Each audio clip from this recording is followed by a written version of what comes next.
ನೀವು ಮತ್ತು ನಿಮ್ಮ ಫ್ಯಾಮಿಲಿಯವರು ಈ ಆಸ್ಟ್ರಾಲಜಿ ಮೇಲೆ ತುಂಬಾನೇ ನಂಬಿಕೆ ಇಟ್ಟಿದ್ರೆ ಈ ವಿಡಿಯೋನ ಕಂಪ್ಲೀಟ್ ಆಗಿ ನೋಡಿ. ಈ ವಿಡಿಯೋ ನೋಡಿದ ಮೇಲೆ ನಿಮಗೆ ಗೊತ್ತಾಗುತ್ತೆ ನೀವು ನಿಮ್ಮ ಲೈಫ್ ನಲ್ಲಿ ಯಾವ ಒಂದು ದೊಡ್ಡ ತಪ್ಪನ್ನ ಮಾಡ್ತಾ ಇದ್ದೀರಾ ಅಂತ. ಇವತ್ತು ನಾವು ಈ ಫ್ರಾಡ್ ಇಂಡಸ್ಟ್ರಿನ ಎಕ್ಸ್ಪೋಸ್ ಮಾಡೋಣ. ಹೇಗೆ ಈ ಫ್ರಾಡ್ ಇಂಡಸ್ಟ್ರಿ ಸೈನ್ಸ್ಗೆ ವಿರುದ್ಧವಾಗಿ ಜನರಿಗೆ ಪ್ರಿಡಿಕ್ಷನ್ಸ್ ನ ಕೊಟ್ಟು ಅವರ ಲೈಫ್ ಜೊತೆ ಆಟ ಆಡ್ತಿದೆ ಅನ್ನೋದನ್ನು ಕೂಡ ನಾವಿವತ್ತು ತಿಳ್ಕೊಳ್ಳೋಣ. ಇದನ್ನ ನಾನು ಯಾಕೆ ಫ್ರಾಡ್ ಇಂಡಸ್ಟ್ರಿ ಅಂತ ಹೇಳ್ತಾ ಇದ್ದೀನಿ ನಿಮಗೆ ಈ ವಿಡಿಯೋ ನೋಡಿದ ಮೇಲೆ ಗೊತ್ತಾಗುತ್ತೆ. ಹಾಗೆ ಜನ ಹೇಗೆ ಮೋಸ ಹೋಗ್ತಾ ಇದ್ದಾರೆ ಅನ್ನೋದನ್ನು ಕೂಡ ನಾನು ನಿಮಗೆ ಈ ವಿಡಿಯೋದಲ್ಲಿ ಹೇಳ್ತೀನಿ.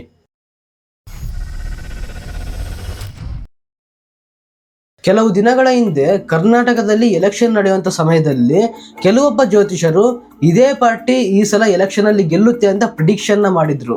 224 ಕ್ಷೇತ್ರಗಳಿದೆ, ವಿಧಾನಸಭಾ ಕ್ಷೇತ್ರಗಳು ನಮ್ಮ ಕರ್ನಾಟಕದಲ್ಲಿದೆ.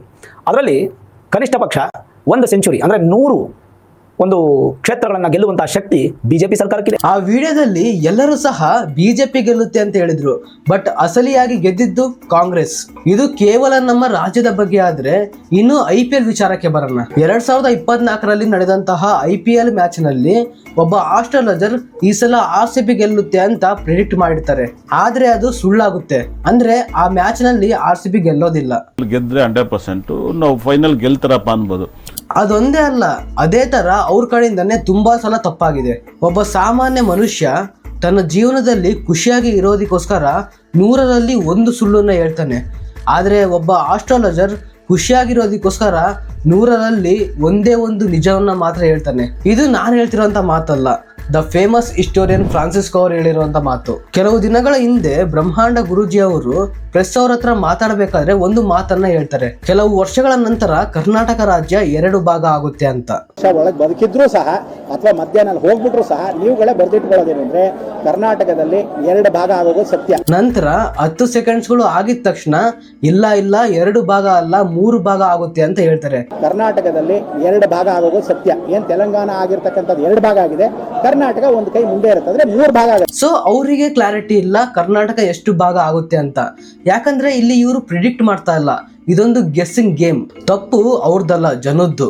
ಇಂಥವ್ರಿಗೋಸ್ಕರನೇ ಟಿವಿಗಳಲ್ಲಿ ಶೋಗಳನ್ನ ಮಾಡ್ಕೊಂಡು ಅವರಿಂದ ಪ್ರಿಡಿಕ್ಷನ್ಸ್ ತಾಂತಾರಲ್ಲ, ಆ ಜನದ್ದು. ಇದಕ್ಕೆ ಕಾರಣ ಜನಗಳ ವೀಕ್ ಮೈಂಡ್. ಕುತ್ತಿಗೆ ಮೇಲೆ ಮಾಲೆಗಳನ್ನ ಹಾಕೊಂಡು ಮೈ ಮೇಲೆ ಶಾಲ್ ಹೊಚ್ಕೊಂಡಿರೋ ಹತ್ರ ನಮ್ಮ ಸಮಸ್ಯೆಗಳನ್ನ ಹೇಳ್ಕೊಂಡ್ರೆ ಎಲ್ಲೋ ಒಂದತ್ರ ಪರಿಹಾರ ಆಗುತ್ತೆ ಅನ್ನೋ ಒಂದು ಮೂಢ ನಂಬಿಕೆ ನಮ್ಮ ಜನಗಳದ್ದು. ಇತಿಹಾಸದಲ್ಲೂ ಸಹ ಇಂಥ ಪ್ರಿಡಿಕ್ಷನ್ಸ್ ವರ್ಕ್ ಆಗೇ ಇಲ್ಲ.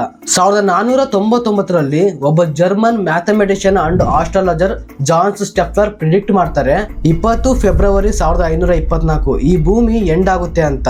ಆದ್ರೆ ಆ ತರ ಆಗೋದೇ ಇಲ್ಲ. ಒಬ್ಬ ಕ್ರಿಶ್ಚಿಯನ್ ನ್ಯೂಮರಾಲಜಿಸ್ಟ್ ಹೇಳ್ತಾರೆ 23 ಸೆಪ್ಟೆಂಬರ್ 2017ರಲ್ಲಿ ಈ ಭೂಮಿ ಡೆಸ್ಟ್ರಾಯ್ ಆಗುತ್ತೆ ಅಂತ. ಆದ್ರೆ ಆ ತರನು ಆಗೋದಿಲ್ಲ.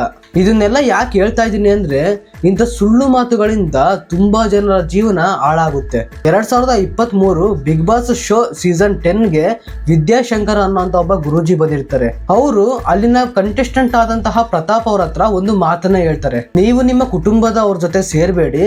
ನೀವೇನಾದ್ರೂ ನಿಮ್ಮ ಕುಟುಂಬದವ್ರ ಜೊತೆ ಸೇರಿದ್ರೆ ಅವರು ಕೂಡ ಖುಷಿಯಾಗಿರೋದಿಲ್ಲ, ನೀವು ಸಹ ಖುಷಿಯಾಗಿರೋದಿಲ್ಲ. ಸೊ ನೀವು ನಿಮ್ಮ ಫ್ಯಾಮಿಲಿನ ಬಿಟ್ಟು ಬೇರೆ ದೇಶಕ್ಕೆ ಅಥವಾ ಬೇರೆ ಹತ್ರ ಹೋಗಿ ಅಂತ ಹೇಳ್ತಾರೆ. ನಾನು ಕುಟುಂಬದಿಂದ ದೂರನೇ ಇರಬೇಕಾಗುತ್ತೆ. ಕುಟುಂಬದ ಜೀವನ ಯಾಕೋ ಅಷ್ಟು ಸರಿ ಇಲ್ಲ. ದೂರ ಇದ್ದ ಧೂಪವಾಗ್ತೀಯೋ, ಹತ್ರ ಹೋಗಿ ಹೇಸಿಗೆ ಆಗ್ತೀಯೋ, ನಿನಗೆ ಬಿಟ್ಟದ್ದು. ಆದ್ರೆ ಅದು ಎಷ್ಟು ಮಟ್ಟಕ್ಕೆ ನಿಜ ಅನ್ನೋದು ನಿಮಗೆ ಗೊತ್ತು. ಯಾಕೆ? ಅವ್ರ ಫ್ಯಾಮಿಲಿ ಜೊತೆಗೆ ಅವ್ರು ಖುಷಿಯಾಗಿ ಇದ್ದಾರೆ ಅಲ್ವಾ. ಇದನ್ನೆಲ್ಲ ಉದಾಹರಣೆ ಕೊಡೋದಕ್ಕೆ ಕಾರಣ ಈ ಆಸ್ಟ್ರಾಲಜಿಕಲ್ ಪ್ರಿಡಿಕ್ಷನ್ಸ್ ಗಳಲ್ಲಿ 0.1% ಅಷ್ಟು ಕೂಡ ಕರೆಕ್ಟ್ ಆಗಿರೋದಿಲ್ಲ. ಈಗ ನಾನು ನನ್ನ ಸುತ್ತಮುತ್ತ ನಡೆದಿರೋ ಒಂದು ವಿಷಯದ ಬಗ್ಗೆ ಹೇಳೋದಕ್ಕೆ ಇಷ್ಟಪಡ್ತೀನಿ. 2 ಮಕ್ಕಳು, ಒಬ್ಬನ ಹೆಸರು ಹರೀಶ, ಇನ್ನೊಬ್ಬನ ಹೆಸರು ಸುರೇಶ.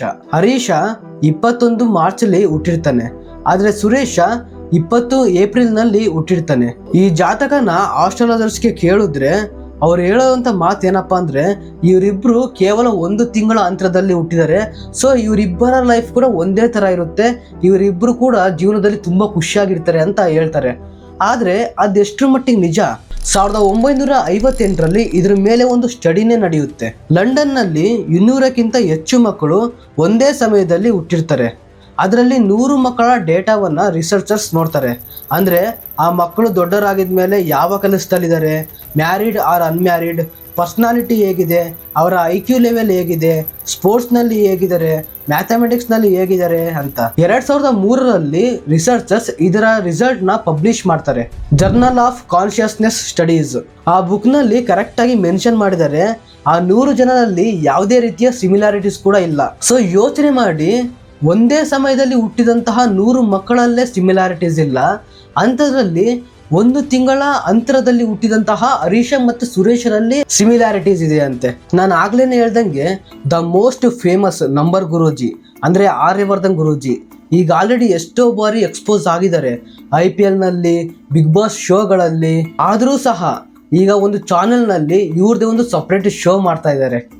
ನಾನು ಮತ್ತೆ ಹೇಳ್ತಾ ಇದ್ದೀನಿ ಅಂತ ಬೇಜಾರಾಗಬೇಡ್ರಿ, ಇದಕ್ಕೆ ಕಾರಣ ಆ ಚಾನೆಲ್ ಆಗಲಿ ಆ ಫ್ರಾಡ್ ಗುರೂಜಿ ಆಗಲಿ ಅಲ್ಲ, ಇದಕ್ಕೆ ಕಾರಣ ಜನರು. ಹಾಗಂತ ನಾನು ನಮ್ಮ ಜನರನ್ನ ದೂಷಿಸ್ತಾ ಇಲ್ಲ, ನಮ್ಮ ಜನರಿಗೆ ಕರೆಕ್ಟಾಗಿ ಗೊತ್ತು ಇದು 100% ಫ್ರಾಡ್ ಅಂತ. ಆದರೂ ಸಹ ನಾನು ಆಗ್ಲೇ ಹೇಳ್ದೆ ಅಲ್ವಾ, ಈ ಕೈಯಲ್ಲಿ ಒಂದು ತ್ರಿಶೂಲನ ಇಟ್ಕೊಂಡು ಮಾಲೆಗಳನ್ನು ಆ ಕಡೆ ಇರೋರ ಹತ್ರ ನಮ್ಮ ಕಷ್ಟಗಳನ್ನು ಹೇಳ್ಕೊಂಡ್ರೆ ಅವ್ರು ಹೇಳೋಂಥ ಪ್ರಿಡಿಕ್ಷನ್ಸಿಂದ ನಮ್ಮ ಜೀವನ ಏನೋ ಒಂದು ಬದಲಾಗುತ್ತೆ ಅನ್ನೋವಂಥ ಒಂದು ಮೂಢನಂಬಿಕೆ. ಓಕೆ, ನಿಮ್ಮ ಪ್ರಕಾರ ಈ ಪ್ರಿಡಿಕ್ಷನ್ಸ್ಗಳು, ಈ ಆಸ್ಟ್ರಾಲಜರ್ಸ್ ಕರೆಕ್ಟು ಅನ್ನೋದಾಗಿದ್ದರೆ ಅವ್ರು ಇಷ್ಟೊತ್ತಿಗೆ ಶ್ರೀಮಂತರಾಗ್ಬೋಯ್ತಲ್ವಾ, ದ ವರ್ಲ್ಡ್ ರಿಚೆಸ್ಟ್ ಪೀಪಲ್ ಬೇಕಾದರೂ ಆಗ್ಬೋದಿತ್ತು.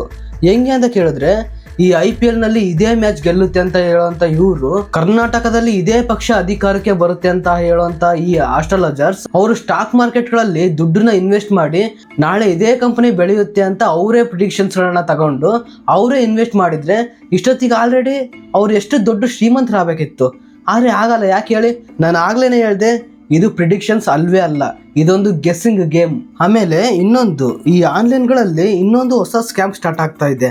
ಈ ಆಸ್ಟ್ರೋಟಾಕ್ ಅನ್ನುವಂತಹ ಒಂದು ವೆಬ್ಸೈಟ್ಸ್ಗಳಿಂದ ಮತ್ತೆ ಅದರದೇ ಒಂದು ಆ್ಯಪ್ ಕೂಡ ಇದೆ. ಈ ವೆಬ್ಸೈಟ್ಸ್ ಮತ್ತೆ ಆ್ಯಪ್ಸ್ಗಳಲ್ಲಿ ಜನರಿಗೆ ಪ್ರಿಡಿಕ್ಷನ್ಸ್ನ ಕೊಡ್ತೀನಿ ಅಂತ ಅವರಿಂದ ತುಂಬಾ ಹಣವನ್ನ ವಸೂಲಿ ಮಾಡ್ತಾ ಇದ್ದಾರೆ. ಕೇವಲ ಅವ್ರ ಹತ್ರ ಫೋನಲ್ಲಿ ಮಾತಾಡೋದಕ್ಕೋಸ್ಕರನೇ 5,000 to 10,000 ಅವರಿಗೆ ನಾವು ಕಟ್ಟಬೇಕಾಗುತ್ತೆ. ಈ ರೀತಿಯ ಸ್ಕ್ಯಾಮ್ಗಳು ಕೂಡ ಬರ್ತಾ ಇದೆ. ಆ ವೆಬ್ಸೈಟ್ನ ಹೆಸರು ಆಸ್ಟ್ರೋಟಾಕ್. ಆದಷ್ಟು ಕೇರ್ಫುಲ್ ಆಗಿರಿ. ಸುಮ್ಮನೆ ಇಲ್ಲಿರೋಂತಹ ವೆಬ್ಸೈಟ್ಗೆ ಸುಮ್ಮನೆ ದುಡ್ಡು ಹಾಕಿ ನೀವು ಕೂಡ ಆ ಸ್ಕ್ಯಾಮ್ನಲ್ಲಿ ಸಿಗಾಕೋಬೇಡ್ರಿ. ನಾನು ಕೊನೆಯದಾಗಿ ಈ ವಿಡಿಯೋ ಮುಖಾಂತರ ನಮ್ಮ ವ್ಯೂವರ್ಸ್ಗೆ ಹೇಳೋದೇನಪ್ಪ ಅಂದರೆ, ಸುಮ್ಮನೆ ಇಂಥ ಆಸ್ಟ್ರಾಲಜರ್ಸ್ನ ನಂಬೋ ಬದಲು ನಿಮ್ಮ ಮೇಲೆ ನೀವು ವಿಶ್ವಾಸನ ಇಡಿ. ನೀವು ಮಾಡೋ ಕೆಲಸದಲ್ಲಿ ನೀವು ವಿಶ್ವಾಸನ ಇಟ್ಟರೆ ಖಂಡಿತವಾಗ್ಲೂ ನಿಮ್ಮ ಕೆಲಸ ಸಕ್ಸಸ್ಫುಲ್ ಆಗೇ ಆಗುತ್ತೆ. ನಾನು ಕೊನೆಯದಾಗಿ ಇಲ್ಲೊಂದು ವಾಕ್ಯನ ಮೆನ್ಷನ್ ಮಾಡೋದಕ್ಕೆ ಇಷ್ಟಪಡ್ತೀನಿ. ಆಸ್ಟ್ರಾಲಜಿ ಮೋಸ ಅಂತ ಅಲ್ಲ, ಆದರೆ ಆಸ್ಟ್ರಾಲಜರ್ಸ್ ಇದರಲ್ಲ ಖಂಡಿತವಾಗ್ಲೂ ಮಹಾ ಮೋಸ. ಇದೇ ಇವತ್ತಿನ ವಿಡಿಯೋ ಆಗಿತ್ತು. ವಿಡಿಯೋ ಇನ್ಫಾರ್ಮೇಟಿವ್ ಅನಿಸಿದ್ರೆ ಒಂದು ಲೈಕ್ ಕೊಡಿ, ಹಾಗೆ ಸಬ್ಸ್ಕ್ರೈಬ್ ಮಾಡಿ. ನಾನು ನಿಮಗೆ ಮತ್ತೆ ನೆಕ್ಸ್ಟ್ ವಿಡಿಯೋದಲ್ಲಿ ಸಿಗ್ತೀನಿ. ನಾನು ನಿಮ್ಮ ಚಂದನ್, ಸೈನ್ ಆಫ್.